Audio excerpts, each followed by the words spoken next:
Pues muchísimas gracias, amigos. Buenas noches. Esto es Historia del Mundo en Historiadores, una visión actual.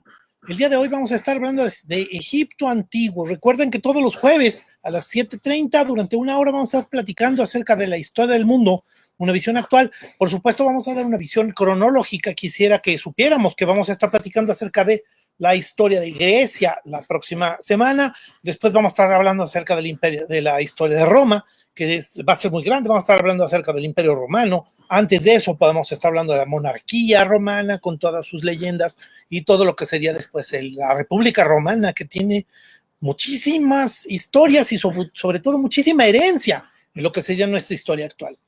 Y bueno, pues también vamos a estar hablando acerca de historia de Europa. Por supuesto, la caída del Imperio Romano va a marcar el inicio de la Edad Media, un periodo de tiempo que va a durar 1000 años, pero que va a contener muchísimas anécdotas, muchísimas historias. Y por supuesto, después vamos a hablar del Renacimiento, la era de las revoluciones y la historia actual. Entonces, les agradecemos. Muchísimas gracias por estar viendo este programa. Muchísimas gracias por estarlo viendo, Gorka, Jerrezuka. Te mando un saludo también a Almi Besares. Muchísimas gracias, Alma, por estarnos viendo. Y bueno, pues vamos a empezar. El día de hoy vamos a hablar acerca de Egipto antiguo, una historia actual. Bueno, pues primero que nada yo quisiera que fuéramos ubicando Egipto antiguo en nuestra imagen el día de hoy. Pues nos presenta, por ejemplo, lo que serían las grandes pirámides, las enormes pirámides. Egipto hoy se caracteriza por la presencia de las tres grandes pirámides, la de Keops, la de Kefren y la de Miquerinos. Y bueno, pues también podemos ver lo que sería la Esfinge, una figura emblemática que tiene mucha historia, pero sobre todo tiene un impacto muy impresionante. También tiene mucha antigüedad. Los mismos griegos vieron la Esfinge y la relacionaron con sus leyendas. Hay una figura de la Esfinge que es precisamente nombrada en lo que sería la historia de Edipo Rey. Edipo Rey, que es una historia griega que después se monta en diferentes formas en escenografía teatral en la historia de Grecia. Les hace referencia a una figura que tiene el cuerpo de una fiera, como un león, pero tiene la cara humana. Y bueno, pues la verdad es que para los griegos, que muchos griegos viajaron a Egipto y conocieron Egipto, haber conocido esta figura, pues les impactó muchísimo, diciendo, oye, pues es que cómo va a ser que haya una imagen relacionada con nuestras leyendas, como la historia de Edipo, con la figura de la Esfinge, que por supuesto ahí vemos la presencia muy impresionante. El nombre de Esfinge, por supuesto, se lo van a poner los griegos, tratando de relacionarla o, bueno, buscando que hubiera alguna relación histórica. Atrás de eso vemos las pirámides. Las pirámides en algún momento estaban decoradas, tenían colores. En alguna ocasión, de repente, alguien comentó que las pirámides pudieran haber tenido una cubierta de oro. Seguramente sí tenían una cubierta de oro, pero solamente en la parte de hasta la punta. Y bueno, pues sería parte de lo que caracteriza la obra magistral, que sería la pirámide las pirámides de Egipto, que tienen diferentes tamaños. La más grande, la enorme, sería la de Keops. Las tres pirámides de Egipto eran figuras monumentales, muy impresionantes. Tiene un poco, tal vez, una explicación de por qué de repente se conforman, pero sobre todo lo característico es que estas pirámides van a ser tumbas, van a ser mausoleos y centros ceremoniales en donde se va a enterrar a un faraón en el interior de la pirámide. También llama la atención que la pirámide está apuntando con sus vértices, con su figura, está apuntando hacia el cielo, siempre haciendo referencia a que los dioses están en el cielo, cosa que es llamativa. Por supuesto, vamos a encontrar en las figuras actuales de lo que sería la historia de Egipto cosas muy impresionantes. Aquí vemos la imagen de lo que sería la tumba el templo de Ramsés II, que está en la zona de Abu Simbel. Este templo actual, que esta es la fotografía que estamos presentando, fue movido hace algunos años, hace cerca de 50 años. Se tuvo que mover. Es una construcción monumental, está puesta y montada sobre una montaña, pero al final, bueno, y por supuesto con una obra de piedra, que tiene muchísimos años, tiene 2000 años, no, perdóname, digo 2000, tiene unos 4000 años. Y precisamente la figura fue cortada, fue movida y trasladada a otro lugar, y al final, bueno, pues se pudo hacer lo que sería la presa de Asuán, que controla los desbordamientos del río Nilo, y esa presa de Asuán pues iba a inundar con toda la contención de agua donde estaba originalmente el templo de Abu Simbel, entonces tuvo que moverse para no quedar bajo el agua. Entonces es algo muy impresionante lo que se hizo como obra monumental, obra magnífica en la modernidad. A mediados del siglo XX se movió el templo de Abu Simbel, es un templo gigantesco, enorme, las figuras humanas pues son verdaderamente pequeñas. Nos manda saludos Betty Gutiérrez, muchísimas gracias, hola, buenas noches, gracias Betty por vernos, qué gusto que estás viendo este programa. Por supuesto, las características de la historia de Egipto están alrededor del río Nilo. El río Nilo, que corre desde el centro de África hacia el norte. No es muy común que existan ríos que vayan desde lo que sería el sur hacia el norte. La verdad es que es curioso, pero la mayoría de los ríos en el mundo van de norte a sur. Sin embargo, esta es la cuna de la civilización. Y bueno, pues la verdad es que llama la atención la existencia de esa característica de la mayor parte de los ríos en el mundo, siendo que este río va de sur a norte. Cosa que debo advertir que es importante dentro de la historia de Egipto. La característica de cómo el río corre de sur hacia norte, no lo olviden, es un tema que vamos a tener que hacer referencia en el futuro. Por supuesto, los relieves que vamos a ver en todas las figuras de Egipto, los relieves que vamos a ver con las figuras emblemáticas, en este caso, bueno, pues ahí se está reflejando la figura de Nefertiti y lo que serían los jeroglíficos, figuras que solamente los expertos podían leer. Entonces, la verdad es que expertos en la época, que además a la hora de que terminó cayendo el Imperio Romano, cayendo el Imperio Egipcio, la figura de lo que sería el Imperio Egipcio, y después entrando el Imperio Romano en esa zona, todo ese conocimiento se perdió. Y durante más de 2000 años, bueno, cerca de 2000 años, no se tuvo conocimiento de qué querían decir los jeroglíficos. Fue hasta el siglo XIX con un personaje que se llama Champollion, Jean-François Champollion, descubre el sentido de los jeroglíficos y podemos saber hoy qué es lo que decían los jeroglíficos. Entonces, la verdad es que es una historia muy impresionante. Bueno, este es el mapa de lo que sería la zona de Egipto. Quisiera que vieran ustedes lo que sería la imagen de color verde. Evidentemente te quiero mostrar lo que sería esa zona verde que corresponde a todo lo que es la parte con vegetación, que está toda alrededor del río Nilo, que claramente nace entre lo que sería el centro de África, todavía más abajo de lo que sería este mapa, en los lagos Alberto y Victoria, en el centro de África por deshielo. Son alrededor de los lagos, existen montañas, las montañas van a hacer deshielo en el verano, van a llenar de agua los lagos Alberto y Victoria, y esto provoca que de repente se abastezca el río como salida natural del agua. Van a pasar por la zona de Abu Simbel, que podemos ver en el mapa. Vamos a ver que al final terminan llegando a la presa de Asuán, que es la que estaba yo comentando hace un momento, a la zona de Asuán, en donde está el templo de Abu Simbel, y bueno, pues el templo que nombramos hace rato, de Ramsés II.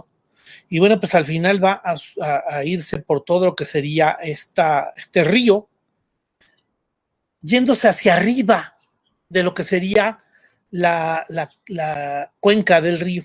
Entonces, no, los ríos no corren, vamos, en el mundo, no corren de abajo hacia arriba más que el río Nilo. Todos los demás ríos en el mundo corren del norte hacia el sur, de arriba hacia abajo, dentro de nuestra vista de los mapas, porque arbitrariamente de repente alguien decidió que el norte quedaba arriba, el sur quedaba abajo, y así es como se configuraron los mapas. Es una decisión humana hacer los mapas así, pero al final llama la atención que este río corre hacia arriba.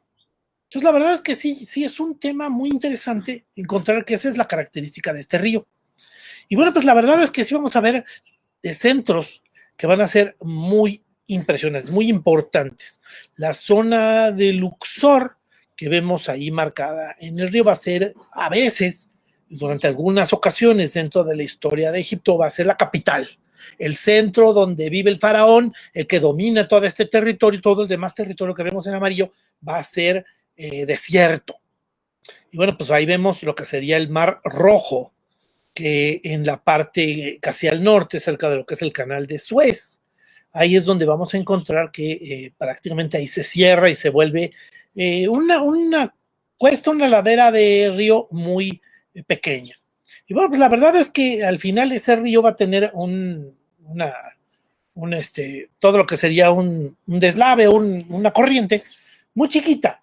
Vamos, chica relativamente, no es fácilmente atravesar una persona en esa zona antes de la existencia del canal de Suez. Pues no era fácil que pudiera cruzar, tenía que cruzar con una lancha, se podía ahogar en el trayecto. Bueno, vamos a ver ahí, por ejemplo, todo lo que sería la ubicación en la parte norte, vamos a ver en la parte de arriba del mapa. Vamos a ver ahí donde dice el Cairo, y junto están las pirámides de Giza. Las pirámides de Egipto, las grandes pirámides se encuentran en esa zona, la parte de Keops, Kefren y Miquerinos, que son las que se encuentran en ese lugar. Bueno, y hasta arriba vemos que toda la zona verde se hace más grande. Toda esa zona se llama la Delta del Nilo. Es precisamente en ese espacio donde se conoce que existe, está toda esta delta, y en esa delta está construida la ciudad de Alejandría.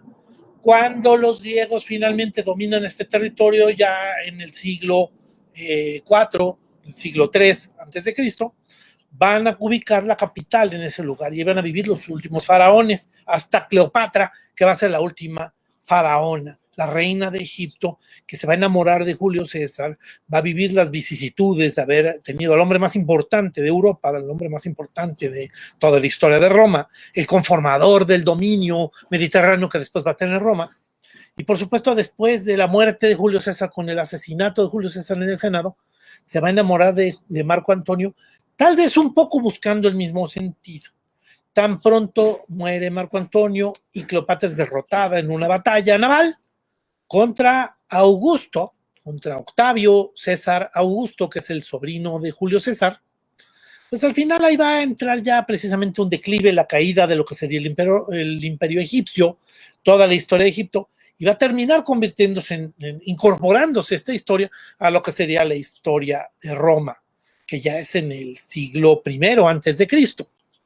Y bueno, pues al final estamos hablando de que del 3000 antes de Cristo, tal vez historia más arcaica anterior, hasta el primer siglo antes de Cristo, 3000 al 40 antes de Cristo, pues al final vamos a encontrar esta historia de todo lo que sería Egipto. Vemos ahí la zona de las pirámides, una zona muy interesante, el Mar Rojo, que es el que va a dividir cuando los judíos huyen de Egipto, van a salir de Egipto de una manera intempestiva, porque los está presionando hay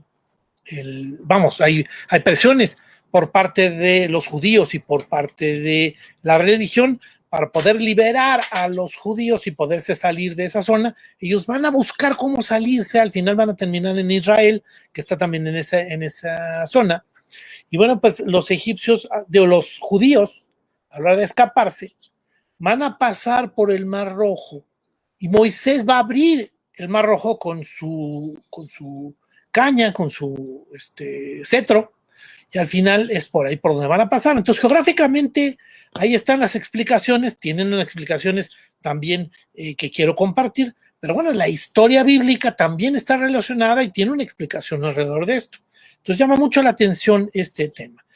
Mandamos saludos a Ireri, que nos está viendo. Muchísimas gracias por estar viéndonos en este programa, muchísimas gracias. Vamos a ver entonces las siguientes imágenes. La historia de Egipto, para poderla entender, debemos de partir de lo que sería toda la historia del río Nilo. Ya la vimos en el mapa anterior, lo podemos ver ahora en este mapa. Podemos ver que alrededor de toda esta zona existen diferentes templos. Yo quiero destacar ciertos lugares, por ejemplo, Abu Simbel, que está en la zona de Asuán. Podemos ver la parte de lo que sería Luxor, que está en el centro del mapa, Karnak o Tebas, que también serían zonas muy importantes. El Amarna, que estaría también en una zona central, el Amarna, que está en el centro del mapa, donde dice desierto oriental, del lado derecho del mapa, del lado oriental del mapa. Y bueno, pues el Amarna va a ser la capital de Egipto cuando gobierne un faraón que tiene una característica muy particular, Akenatón. Akenatón va a convertir toda la religión de los egipcios, que es una religión politeísta, la va a convertir en una, y va a imponer como idea, la religión monoteísta, la creencia de un solo Dios, que es el Dios Sol, que va a dirigir todo lo que sería la historia de Egipto, vamos, la religión egipcia.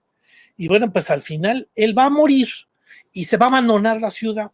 Pero bueno, pues hay vestigios en ese lugar de la existencia de esa capital, que sería el Amarna. Por supuesto, una historia muy importante en la zona norte. Entonces, fíjate, si el río corre de abajo hacia arriba, en el mapa de sur a norte, quiero destacar que el río tiene, pues, tendremos que tener esa interpretación, que el río tiene esa interpretación de que el río corre de arriba hacia abajo. Siempre que vas hablando de lo que sería la caída de un río, la corriente del río, el río de donde se origina es la parte alta y la parte que va cayendo del río es la parte baja. Por eso se explica que el Alto Egipto, lo vemos en el mapa, está en la parte de abajo, el Alto Egipto, y el Bajo Egipto está en la parte de arriba. Entonces, para podernos ubicar, el Bajo Egipto está abajo, el Alto Egipto está abajo y el Bajo Egipto está arriba. El mapa no nos ayuda a ese concepto, porque al final tú dirías, oye, el Bajo Egipto está abajo, ¿no? No, pues está abajo, pero es que es la ubicación del río, la corriente del río. El río va de sur hacia norte. Nos está viendo Perla Castaña, muchísimas gracias Perla por estarnos viendo y vamos a seguir con lo que sería este video. Bueno, el río tiene un caudal, tiene una corriente que lleva a lo que sería las grandes cantidades de agua. Como te dije, originalmente el río se origina de deshielo de las montañas que están a los lados de los lagos Alberto y Victoria en el centro de África. Cuando hace calor, se van a derretir esos hielos, van a rellenar los lagos Alberto y Victoria, y el río ya va a llevar más agua. Entonces el río aquí, en este caso, en este diagrama, lleva muchísima agua, por eso el río ha crecido mucho, lleva un caudal enorme, ha crecido muchísimo hacia los lados, y bueno, pues al final lleva ahí un montón de agua, podemos ver que las palmeras ahí están inundadas, y bueno, pues precisamente esa es la característica de lo que sería mucha de la parte del temporal, de temporadas, de lo que sería este desierto. Todo alrededor, recuerda, es desierto, es absoluto desierto, no tiene ninguna clase de fertilidad. Bueno, sucede que cuando hace frío en el centro de África, en las montañas de los lagos Alberto y Victoria, el río reduce su caudal, lleva menos agua. Entonces el agua se retira, se concentra más en el centro del río, sigue llevando agua potable porque es de deshielo, pero alrededor se quedó toda una zona fangosa, toda una zona llena de lodo. Esa zona llena de lodo se le llama limo. Limo y es una zona muy fértil, extraordinariamente fértil. Las palmeras ya no están inundadas. Y bueno, pues en ese momento todo el pueblo que vive alrededor, que se alimenta y vive del río, va a acudir a la zona fértil, a los limos, a la parte inundada que se ha retirado el agua, y van a cultivar, tienen tiempo para poder hacer los cultivos. Van a estar trabajando, van a hacer ranuras, van a estar sembrando semillas, y de repente se van a volver campos de cultivo. Ve la nueva imagen y ahí vemos los campos de cultivo alrededor donde estuvieron las palmeras inundadas. Por supuesto, los campos de cultivo van a producir una cantidad bestial de alimentos. Toda la población puede vivir, por supuesto, del tiempo de cultivo, por supuesto, el tiempo de siembra, por supuesto, todo lo que sería el tiempo en que el río está inundado, la zona, la cuenca está inundada, y pueden abastecer además de alimento a los habitantes de otros lugares. En algún momento este lugar se va a convertir en el abastecedor de alimentos para Roma. Va a ser el almacén de Roma. Entonces, tú imaginas la cantidad de alimentos que puede producir este fenómeno. Y bueno, pues al final otra vez se va a inundar. Entonces, vemos la inundación, cómo se retira el agua, cómo la gente cultiva y cómo después se vuelve a inundar. Entonces, al final, bueno, ¿qué pasa? Los habitantes tienen el gran complejo, la gran dificultad de que ahora tienen que saber cuando les toca otra vez que se retira el agua, qué parte cultivan y cómo la trabajan, porque es mucha gente de repente. Cuando crece la población, tienen la dificultad ahora, ¿cómo voy a hacer los cultivos? ¿Cómo voy a poder trabajar? Para eso inventaron la técnica de estar haciendo mediciones de la tierra. Los griegos van a ver ese fenómeno, van a verlo como una aportación cultural y dicen, oye, es que es impresionante lo que logran los egipcios. Miden la tierra y dentro de su lenguaje, el lenguaje griego de quienes observaron este fenómeno, pues lo convirtieron al griego. Medición de la tierra, geos, tierra, metros, es la forma de medir, entonces la medición de la tierra es geometría. Es así como los egipcios inventaron la geometría, pero los griegos la adoptaron y la encontraron como una aportación cultural. Y bueno, pues al final el nombre es griego, pero la aportación de la geometría es egipcia. Eso va a ser parte de los fenómenos de lo que serían estas características. ¿Qué más podemos decir? Bueno, pues eso pasa todo lo largo de todo lo que sería el río Nilo. Entonces, precisamente por eso es que ese lugar se vuelve muy productivo y con una gran cantidad de alimentos que están compartiendo a la diferente población. Para poder entender la historia de Egipto, los historiadores han dividido la historia en tres periodos grandes, que sería el Imperio Antiguo, el Imperio Medio y el Imperio Nuevo. Desde la antigüedad, bueno, pues podemos ver que también está la parte de la historia arcaica. Entonces, este primer cuadro morado que vemos del lado izquierdo podría marcar el año, alrededor del año 3000 antes de Cristo. En el 3000 antes de Cristo, los pueblos egipcios fueron concentrados bajo un solo poder. El poder es de un primer faraón. El primer faraón se llama Menes y el faraón Menes va a dominar todo ese territorio. Va a tener dominio militar, dominio administrativo, dominio religioso. Y al final, bueno, pues va a fundar lo que sería el imperio egipcio. De ahí cada grupo familiar que va a tener varias generaciones se le llama dinastía. Menes pertenece a la primera dinastía, va a tener varios hijos, nietos, bisnietos, tataranietos que van a gobernar, pero en algún momento de repente va a haber algún conflicto que impide que la misma familia continúe el gobierno. Se interrumpe y se cambia de dinastía. Entonces, bueno, pues vamos a estar hablando de que, por ejemplo, las pirámides de Egipto se construyeron en la tercera dinastía, no en la primera y no en la segunda. Las primeras las grandes pirámides de Egipto, las de Keops, Kefren y Miquerinos, son de la tercera dinastía, pero todas siguen perteneciendo al Imperio Antiguo, tienen 5000 años de historia. Bueno, hay periodos intermedios que de repente podemos ver interrupciones, invasiones, cambios intempestivos que de repente no tienen un orden estructurado, no logran dominar todo el territorio, algunos grupos dominan y de repente viene a ser una especie de guerra civil. Todos estos periodos los hemos caracterizado como periodos intermedios. Entonces, de repente va a interrumpir el Imperio Antiguo, que va a tener muchísimos años, va a entrar el primer periodo intermedio, luego va a entrar el periodo medio, va a haber un segundo periodo intermedio y el Imperio Nuevo y el tercer periodo intermedio, y finalmente ya en el último milenio de la historia del Imperio Egipcio vamos a entrar a la historia del imperio tardío, o la parte tardía de la historia de Egipto, y luego la parte helenística, que esta parte helenística es donde vamos a encontrar a los Ptolomeos. El hermano de Cleopatra va a ser Ptolomeo XIII, y Ptolomeo XIII va a ser el penúltimo faraón siendo derrocado por Cleopatra gracias a los romanos. Cuando llega Julio César se va a aliar con Cleopatra, van a tirar a Ptolomeo XIII, que entonces ya viste que hubo 12 Ptolomeos previos, el Ptolomeo XIII, y después entraría Cleopatra, que sería de la última dinastía. Entonces, bueno, pues podemos ver que toda la historia de Egipto se caracteriza por esas divisiones. Entonces vamos a encontrar referencias a ciertos momentos. Ramsés II, ¿cuándo pertenece? ¿En qué periodo? ¿O de qué parte de la historia estamos hablando? Bueno, por ejemplo, el templo de Abu Simbel, que pertenece al Imperio Nuevo, o la parte de las pirámides de Egipto que pertenecen al Imperio Antiguo, o la parte de Cleopatra en Alejandría, que pertenece al periodo helenístico.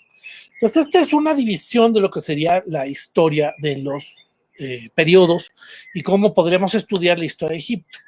Aquí, en esta lámina, lo que quiero presentarte, lo que quiero platicarte, es un poco la división en cómo están estos periodos. Vemos el periodo arcaico, que está poco después de lo que será el año 3000, el imperio antiguo, que sería del 2800, 2900, hasta casi el año 2000. Vemos ahí los diferentes periodos, y bueno, pues lo podemos ahí consultar lo que sería esos periodos.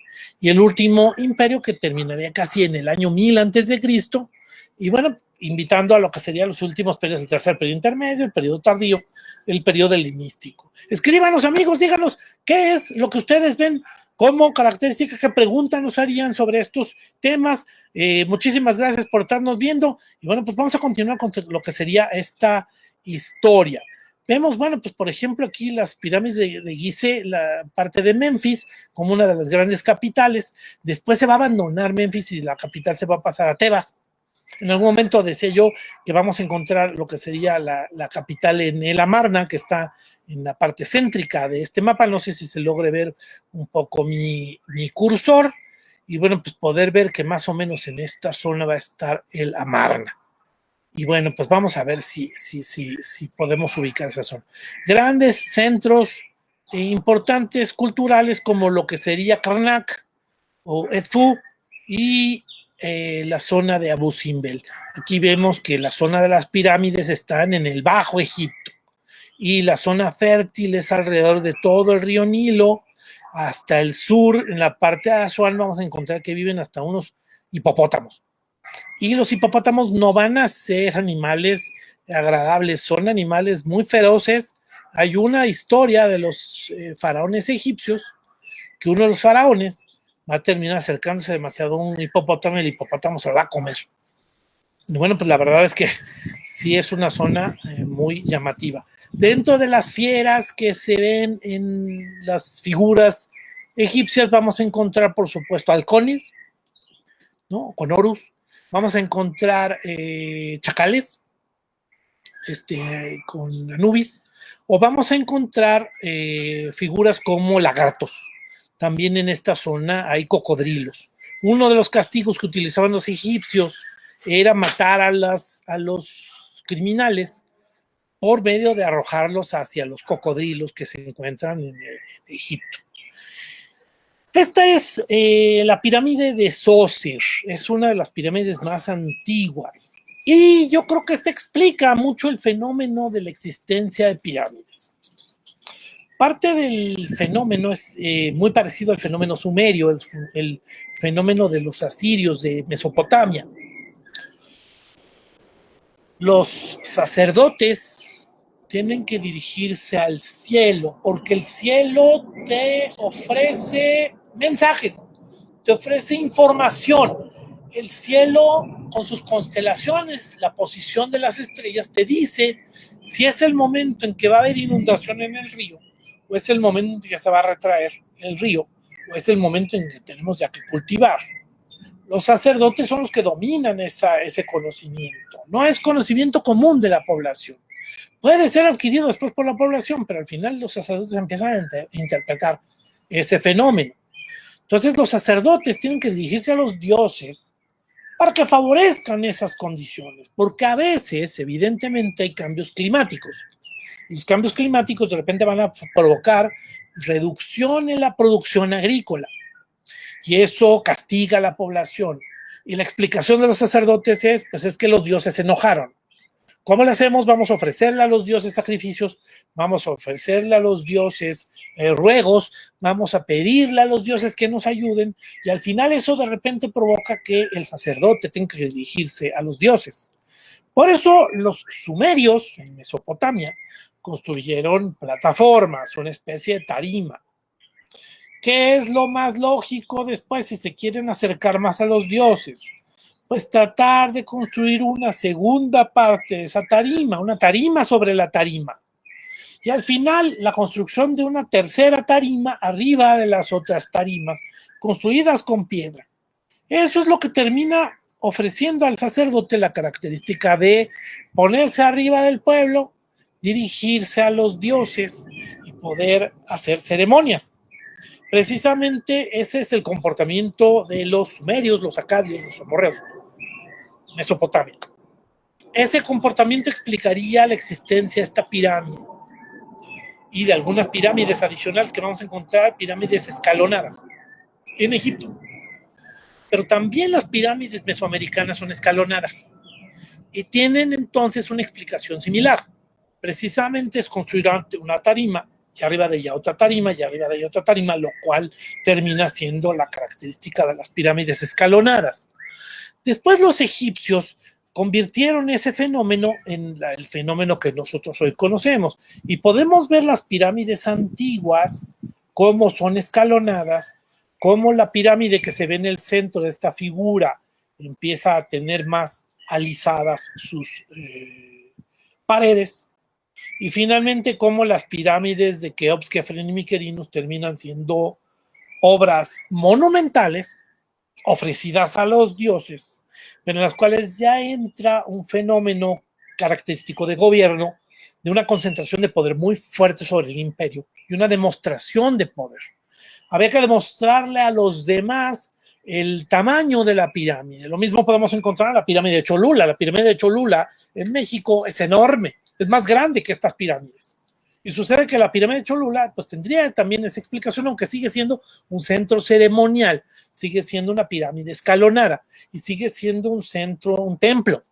Estas pirámides no van a terminar siendo templos, van a ser tumbas, van a ser sepulcros para poder poner a los faraones en este territorio. Y bueno, pues vamos a ver que esa es una de las características. ¿Qué es lo que encontramos como parte de una explicación relacionada con todo este fenómeno? Con todo este fenómeno vamos a hablar acerca del concepto de la muerte. Los egipcios tienen una cultura que gira en parte, una parte muy importante, al fenómeno de la muerte. El fenómeno de la muerte va a caracterizar el fenómeno, la idea de lo que es esa creencia de que el hombre puede vivir después de la muerte. Y por supuesto se van a hacer una serie de rituales alrededor, características culturales, como es el proceso de momificación. Entonces, bueno, pues al final lo van a perfeccionar de una manera increíble. Los muertos son puestos, bueno, por supuesto al principio por parte de grandes expertos en anatomía, que es parte de las características que después van a ayudar a la medicina en los egipcios. Los muertos van a ser abiertos y se les van a sacar las vísceras y van a ser puestas en recipientes, que son puestos en estas tumbas excavadas en la tierra o abajo de las pirámides, adentro de las pirámides.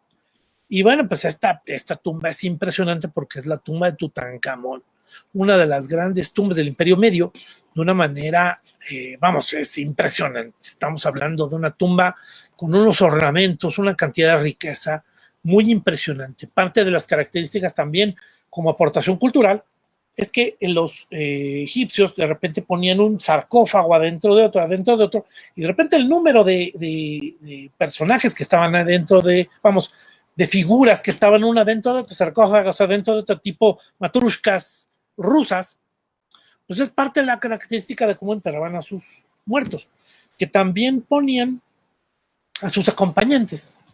También tenían utensilios con los cuales tenían que ser enterrados para que los utilizaran en la otra vida. El faraón Tutankamón está enterrado en una tumba, o estaba enterrado en una tumba, que tenía 3 cámaras para su salida en el Valle de los Reyes.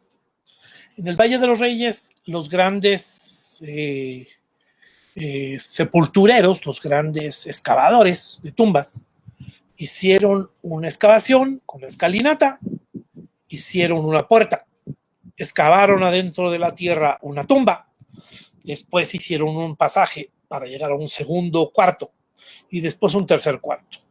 Cuando Howard Carter y Lord Cardamon descubrieron lo que sería la tumba de Tutankamón, una tumba que es, desde la antigüedad ya no había sido profanada, era un descubrimiento nuevo, pues al final a la hora de romper lo que sería el sello, porque la puerta tenía un sello, lo rompieron y a la hora de entrar encontraron que adentro de la primera cámara había carruajes, ornamentos, utensilios riquísimos, impresionantes, caballos y figuras de oro, figuras de personajes.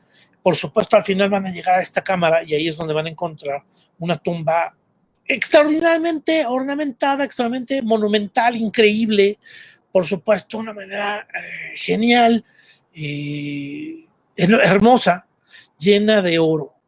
Y bueno, por supuesto que va a ser algo muy, muy llamativo, muy impresionante, verdaderamente algo muy, muy impresionante. Y bueno, pues efectivamente van a encontrar que aquí adentro de la primera tumba, después de haber destapado, encontrarán esta figura que está hecha de oro, y van a encontrar la máscara monumental de Tutankamón. Tutankamón no es un faraón muy impresionante, no es un faraón llamativo, no es un faraón importante dentro de la historia de Egipto. Es un faraón menor, la verdad es que no tiene mayor importancia. Es un faraón que sirve a ciertos propósitos porque en el periodo, yo nombré hace rato al faraón Akenatón. Akenatón hizo una revolución religiosa, cambió la religión de Egipto en el Imperio Medio y de repente hizo que el politeísmo que caracterizó a los egipcios se convirtiera en una religión monoteísta. Su gran esposa, su hermosa esposa, que es Nefertiti, la vamos a encontrar en algunas figuras impresionantes de bellas en lo que sería la historia de Egipto. Y bueno, pues al final sucede que pareciera, por los vestigios, por la arqueología, que cuando muere Akenatón, no sabemos si por un golpe de estado o por muerte natural, al final él termina, los sacerdotes y la población terminan cambiando la religión y convirtiéndose en un fenómeno otra vez de politeísmo. El primer faraón el que sirvió a ese regreso a la religión anterior sería Tutankamón, que originalmente se llamaba Tutankhatón, el dios que adora al sol, Atón, es el dios sol. Y después los sacerdotes le van a cambiar el nombre a Tutankamón, de Tutankhatón a Tutankamón. Bueno, pues entonces al final ese es el origen de lo que sería la historia de el faraón el faraón Tutankamón. Hace apenas unos días vimos lo que sería la procesión que se hizo en el Cairo para mover a un centro más importante, mucho más protegido de todo lo que serían las grandes momias que se han descubierto. Hoy parte emblemática de lo que sería la zona arqueológica de Egipto, todo el territorio de Egipto, que es algo muy impresionante, que tiene un vestigio histórico enorme. Pues parte emblemática son estos 2 centros en donde enterraron a los faraones. Los centros que estoy nombrando serían el Valle de los Reyes, que estaría pues, ocupado por diferentes sepulturas de reyes y de faraones egipcios, y el Valle de las Reinas, que el templo más importante de Valle de las Reinas es un templo muy impresionante, el templo de la reina Hatshepsut, que sería la reina, vamos, es un templo enorme, impresionante en el Valle de las Reinas, un centro ceremonial muy impresionante. Aquí, por ejemplo, vemos que la reina Nefertari es trasladada en este carruaje moderno. Hace apenas 3-4 días se hizo el traslado, precisamente moviéndolo de un lugar para poderlos exponer y poder tener un lugar hermoso que ahora tienen lo que sería Egipto para poder presentar lo que es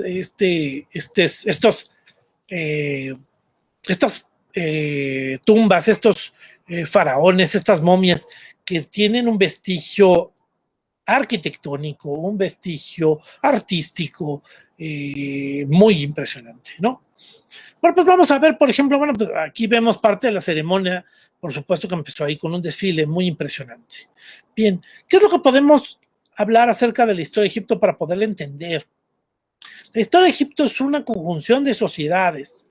De una manera explicativa, quisiera decirte que originalmente todo el norte de África era un bosque, lo que hoy es un desierto enorme, inhabitado, por supuesto, absolutamente carente de fertilidad.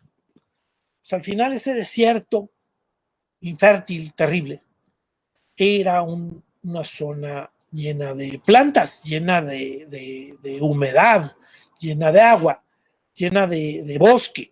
Ese territorio se fue convirtiendo en desierto. Ese fenómeno se llama desertización, contrario al fenómeno que nosotros provocamos en estos años, ¿no? La destrucción del Amazonas, la destrucción del bosque, de la selva chiapaneca, son fenómenos que llamamos desertificación. Entonces habría que diferenciar entre desertización y desertificación. La parte de desertización es un fenómeno natural y de manera natural, por un proceso de calentamiento global, por un proceso de destrucción de fertilidad, por un cambio climático, un cambio de temperatura de la Tierra, de repente esta zona se convirtió en desierto. Todos los animales buscaron, de alguna manera, los que pudieron salvarse, buscaron la zona donde hubiera posibilidades de vivir. Es así como explicamos que el hombre termina viviendo en las orillas del río Nilo, una zona fértil dentro de un desierto. Pero por supuesto que el origen de los primeros habitantes van a ser aldeas, van a ser centros, además va a tender por la naturaleza del lugar a convertir a estos primeros personajes en gente establecida, en sedentarios, productores agrícolas, que al final vimos el fenómeno de lo que sería el río con sus desbordes para lo que sería la producción agrícola. Y bueno, pues esos grupos que empezaron a convertirse en aldeas, normalmente lo que hicieron es con sus primeros antepasados convertirlos en sus posibles dioses. Es el fenómeno del tótem, que lo vamos a encontrar en diferentes culturas, en donde el gran patriarca que logra controlar y organizar a su sociedad, que la hace salir de ese nomadismo para establecer los sedentarios o que establece las primeras reglas, al final termina convirtiéndose en el tótem de referencia de la comunidad y la población de generaciones siguientes termina adorando al tótem. ¿Qué pasa? Que todas las poblaciones en pequeñas aldeas alrededor del río Nilo y tuvieron un mismo fenómeno. Al final, cuando empieza a haber sociedades más numerosas, grupos con poblaciones más crecientes, terminan dominando a la zona, a los más débiles. Y ese dominio termina destruyendo las religiones de algunos, lo que sería el tótem, pero en algunos casos de repente eso provocó uniones, fusiones, dominios de unos sobre otros, lo cual establece un dominio de un tótem sobre otro. Y así es como se estructura la religión egipcia, estableciendo primero arriba a alguna cabeza y después a los grupos de abajo, pues sometidos a los dominios superiores. Al final vamos a encontrar una estructura piramidal de lo que sería la característica de esta religión. Esta religión es muy notoria que surgió así y es muy característica que surgió así. Así es como podríamos encontrar también que puede existir una explicación del origen de la religión de los griegos o de los romanos, donde vemos un padre de los dioses y luego sus hijos o primos o descendientes que terminan de repente teniendo alguna relación. Y por supuesto esto es lo que explica que esos grupos de aldeas se convirtieran de repente se unificaran. Poco a poco es un fenómeno de dominio de unos sobre otros, crecimiento poblacional y el dominio de repente de un grupo sobre los demás. Ese primer dominio que nosotros reconocemos sería el de Menes y ese fenómeno es un traslado de lo que sería el fenómeno de las aldeas o nomos, así se llama, los nomos, hacia lo que sería el imperio. Un faraón dominador con un grupo de sacerdotes abajo, que son los que interpretan la religión, que los nombramos hace rato, un control sobre la producción agrícola, almacenes en los cuales empiezan a guardar las cosas, leyes, una estructura de ejército, una estructura militar para poder controlar esos dominios, esas órdenes, establecer leyes, y bueno, pues al final es establecer la escritura que en estos grupos la característica fue una escritura jeroglífica, cuando la escritura cuneiforme es la que va a caracterizar a Mesopotamia, más hacia el norte, noreste de este territorio, y que también va a caracterizarse por ideogramas. Y bueno, pues parte de lo que serían esas características. Nos está viendo Jesús Insignares. Muchas gracias, Jesús, por vernos. Y bueno, pues ya explicamos entonces dentro de lo que sería esta cultura egipcia, ya hablamos acerca de lo que sería la conjunción de las ciudades, el dominio de la tierra, la religión, el dominio matemático, por ejemplo, con lo que sería la geometría, el poder del faraón y la división organizativa que queremos explicar en esta cultura.